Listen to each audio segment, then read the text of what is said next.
16 दिसंबर 1971 बांग्लादेश के क़याम और पाकिस्तान के दौलखत होने के तौर पर मनाया जाता है। 1971 में आज ही के दिन पाकिस्तान को दौलखत करने में भारत का मकरूह किरदार एक मुसल्लिमा हकीकत है। मुक्ति बहानी को मुसल्लह करने, तरबियत देने और उकसाने में मजमूम भारतीय किरदार बांग्लादेश की तख्लीक में सबसे बड़ा उनसर था। फसाई मोदी समेत भारतीय रहनुमा 1971 में पाकिस्तान को दौलखत करने में भारतीय किरदार का खुलेआम एतराफ कर चुके हैं।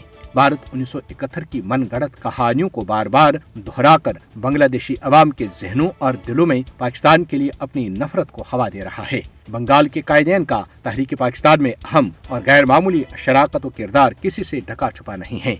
बरे सगीर के मुसलमानों की नुमाइंदा जमात ऑल इंडिया मुस्लिम लीग, जिसने पाकिस्तान के नस्बुलैन की खुलकर हिमायत की, खुद ढाका में 1906 में इसकी बुनियाद रखी गई थी। बांग्लादेश के अंदरूनी मामलात में भारतीय मुदाखलत 1971 में उसकी तख्लीक के साथ ही शुरू हुई। बांग्लादेश का अपने मुस्लिम किरदार को बरकरार रखना इस बात का सबूत है कि दो कौमी नजरिया खलीज बंगाल में गर्क नहीं हुआ, जैसा कि इंदिरा गांधी ने 1971 में दावा किया था। पाकिस्तान और बांग्लादेश मजमूम भारतीय अज़ाइम को शिकस्त देने के लिए अपने ताल्लुकात के नए बाब का आज से नव आगाज करें। 1947 में भारतीय क़यादत ने अपनी आज़ादी के बाद से पाकिस्तान को कबूल नहीं किया है और हिंदुत्व भारतीय हुक्मरान आज भी अखंड भारत के ख्वाब देख रहे हैं। भारत आज भी पाकिस्तान की सालिमियत को नुकसान पहुँचाने के लिए अपनी प्रॉक्सियों का इस्तेमाल कर रहा है। अलबत्ता भारतीय हुक्मरानों को ये नहीं भूलना चाहिए कि पाकिस्तान 1971 वाला पाकिस्तान नहीं, बल्कि आज का पाकिस्तान इस खत्ते का अहम तरीन मुल्क और दिफाई तौर पर मजबूत है, जिसका इजहार 27 फरवरी 2019 में भारतीय पायलट अभिनंदन के जहाज को तबाह करने के अलावा